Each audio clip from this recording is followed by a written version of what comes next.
بسم اللہ الرحمن الرحیم۔ عزیز دوستو، آج ہم آپ کو بہت ہی دلچسپ واقعہ سنانے جا رہے ہیں۔ جب حضرت نوح علیہ السلام نے اپنی قوم کو کشتی سے نیچے اتار لیا تو اس وقت اللہ تعالیٰ کا حکم ہوا کہ اے نوح، جتنے تخم اور جڑیں ہیں یہ سب زمین پر بو دو۔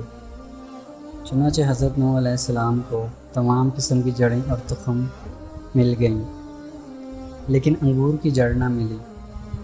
تب اللہ تعالیٰ کی بارگاہ میں عرض کی تو آواز آئی کہ اسے ابلیس نے چرا لیا ہے۔ جب حضرت نوح علیہ السلام نے اس سے کہا کہ تو نے انگور کی جڑ چرائی ہے، مجھے لا کر دو، تو شیطان نے انکار کر دیا۔ پھر حضرت نوح علیہ السلام نے فرمایا، مجھے اللہ تعالیٰ نے خبر دی ہے کہ تو نے اس جڑ کو چرایا ہے۔ تب شیطان نے کہا، میں لا کر دیتا ہوں۔ پھر کچھ ہی دیر میں اس نے لا کر حضرت نوح علیہ السلام کے سامنے پیش کر دی، اور اس نے ایک شرط رکھی کہ جب تم اس جڑ کو بو دو گے تو تم اس کی جڑ کو ایک بار پانی دو گے اور 3 بار میں پانی دوں گا۔ حضرت نوح علیہ السلام نے قبول کر لیا اور پھر انگور کو زمین میں بو دیا۔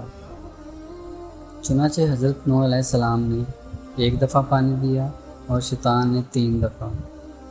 شیطان نے 3 دفعہ یعنی لومڑی، شیر اور سور کو مار کر ان تینوں جانوروں کا خون اس کی جڑ میں دیا۔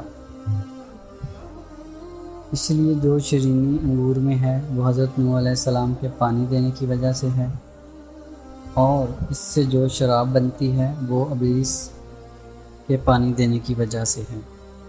اس واسطے شرابیوں کا مزاج پہلے لومڑی کے مزاج جیسا ہوتا ہے، پھر شیر اور آخر میں سور جیسا ہوتا ہے، کیونکہ نشے کی حالت میں شرابی کسی کو دیکھتا، سمجھتا، سنتا، سناتا نہیں۔